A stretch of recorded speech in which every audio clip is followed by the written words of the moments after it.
세계적인 육상 선수 우사인 볼트가 코로나19에 감염된 것으로 최종 확진돼 자메이카 당국이 최근 열린 그의 생일 파티 상황을 조사하고 있습니다.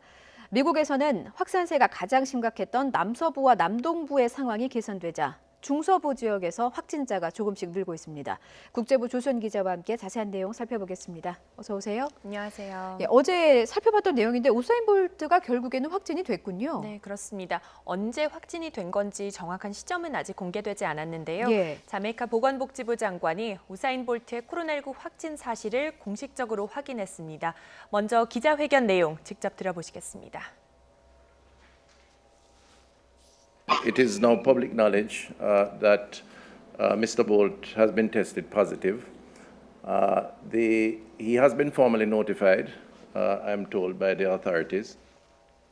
네, 텁턴 장관은 이어 확진자가 나오면 그게 누가 됐든 역학조사와 접촉자 추적이 기본 지침이라면서 우사인 볼트도 예외가 아니라고 밝혔습니다. 그러면서 이미 그 절차가 시작됐다고 덧붙였습니다. 앞서 하루 전 우사인 볼트가 코로나19에 감염됐다는 자메이카 매체들의 보도가 잇따르자 볼트는 직접 SNS에 영상 메시지를 올렸습니다. 지난 토요일 진단검사를 받은 뒤 자가격리 중이라고 밝히면서 검사 결과를 기다리고 있다고 말했습니다. 이후 하루 만에 자메이카 당국의 발표가 나온 건데 아직 구체적인 감염 경로는 확인이 되지 않고 있습니다. 우려가 큰 게 최근에 우사인 볼트가 생일 파티를 좀 성대하게 열었잖아요. 네. 방역 당국이 이에 대해서도 조사를 하고 있는 거죠? 예, 그렇습니다. 지난 21일에 이 깜짝 생일 파티가 열렸는데요. 우사인 볼트 본인이 마련한 것은 아닌 것으로 알려지고 있습니다. 지인들이 서프라이즈로 계획한 건데요. 앤드류 호니스 자메이카 총리가 기자회견에서 관련 내용을 언급했습니다. 함께 들어보고 오겠습니다. There are also reports of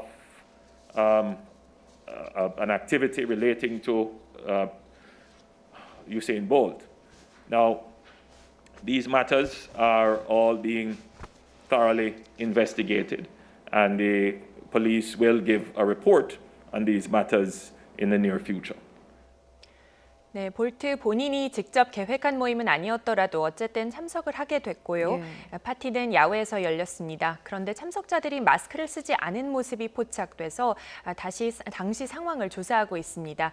앞서 테니스 세계 1위 선수죠. 조코비치 선수도 지난 6월에 확진 판정을 받은 바 있습니다. 확진되기에 앞서서 자신이 주최한 테니스 대회 기간에 동료 선수들과 클럽에서 파티를 즐겼고 또 실제로 이들도 잇따라 확진이 되면서 비판을 받았습니다. 우사인 볼트의 생일 파티 상황이 완전히 똑같다고 할 수는 없지만요. 몇 가지 공통점이 있습니다. 라힘 스털링, 레온 베일리 등 축구 선수들이 참석했고 방역 지침을 지키지 않는 모습이 포착된 것이죠. 이 자리에서 추가 감염이 이루어졌을 수 있다는 관측이 나오고 있는데 조사 결과를 지켜봐야 할 것 같습니다. 네, 그러네요. 자, 계속해서 미국으로 가보겠습니다. 최근에 전반적으로 확진자 감소세가 나타나고는 있지만 반대 지역도 있다고요? 네, 그렇습니다. 이제 중서부 일대가 심상치 않습니다. 코로나 사태 초기에는 뉴욕과 뉴저지 등 동북부가 가장 심각했죠. 이후에는 뉴욕 상황이 나아지자 남서부와 남동부를 아우르는 이른바 선벨트 지역을 중심으로 급속히 퍼졌습니다. 플로리다, 텍사스, 캘리포니아 그리고 애리조나에 확산세가 집중됐습니다. 그런데 최근 이들 주에서 코로나19 기세가 수그러들면서 미국 전체의 확진자 집계치가 대폭 줄었습니다. CNN이 자체 데이터를 분석한 결과 미 남부의 7일간 인구 10만 명당 하루 평균 신규 환자 수는 이달 5일 22.65명에서 19일에는 16.15명으로 감소했습니다. 반면 중서부에서는 이 수치가 이달 5일 13.00명에서 19일 13.57명으로 상승했습니다. 특히 시카고시가 위치한 일리노이주에서는 지난 한 달 내내 환자 수가 증가한 것으로 나타났습니다. CNN은 확산지가 이곳저곳으로 옮겨 다니는 현상이 이른바 뉴노멀이 됐다고 분석했습니다. 중서부에서 이 확산 조짐이 나타나는 배경은 어떻게 분석이 되고 있습니까? 네, 중서부의 경우 아직 뉴욕이나 플로리다처럼요. 이런 지역들처럼 코로나19를 그렇게 심각하게 겪은 바가 없습니다.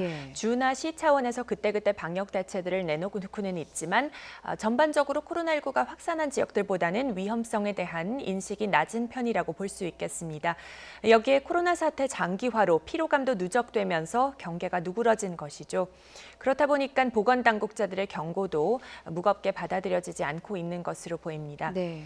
최근 로버트 레드필드 미 질병통제예방센터 국장은 중부 지역이 코로나19에 갇히고 있다며 우려를 표한 바 있고요. 앤서니 파우치 소장도 백악관 태스크포스가 지난달 말 중서부 주지사들에게 경고를 보냈다고 밝혔습니다. 환자 수가 가파르게 급증하기 전에 강력한 조치들로 이들을 방지해야 된다는 건데 신속한 집행 그리고 철저한 준수 이 두 가지 측면을 실천하는 데 어려움을 겪으면서 확산 조짐이 조금씩 나타나고 있다는 분석입니다. 그렇군요. 자, 끝으로 브라질로 가보겠습니다. 브라질 역시 미국처럼 최근에 신규 확진자가 감소세를 보이고 있는데 네. 현지 당국이 육류 가공시설에 촉각을 곤두세우고 있다는 소식이 전해졌습니다. 이유가 뭔가요? 네, 브라질 남부 지역에 육류 가공 시설들이 몰려 있습니다. 예. 나라 전체 육류업체 종사자 50만 명 가운데 대부분이 이 지역에서 일하고 있는데요.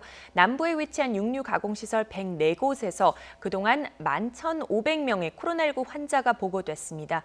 브라질 노동검찰 자료를 기준으로 지난달 13일까지 집계된 건데요. 그 이후 한 달여간 상황은 아직 파악되지 않고 있습니다만 집단 감염이 우려되는 시설로 꼽히고 있습니다. 예. 브라질 육류협회는 앞서 지난 3월부터 근로자들에 대한 예방과 생산 제품의 품질 유지를 위한 조치를 강화하고 있다고 밝혔습니다. 몇몇 대형 육류업체에서는 이미 확진자가 무더기로 발생한 바 있는데요. 브라질의 코로나19 확산세가 최근에야 조금 나아진 상황에서 육류 가공시설발 감염이 확산하지 않도록 선제적인 조치가 필요하다는 관측이 나옵니다. 예, 여기까지 듣겠습니다. 국제부 조수연 기자였습니다. 잘 들었습니다.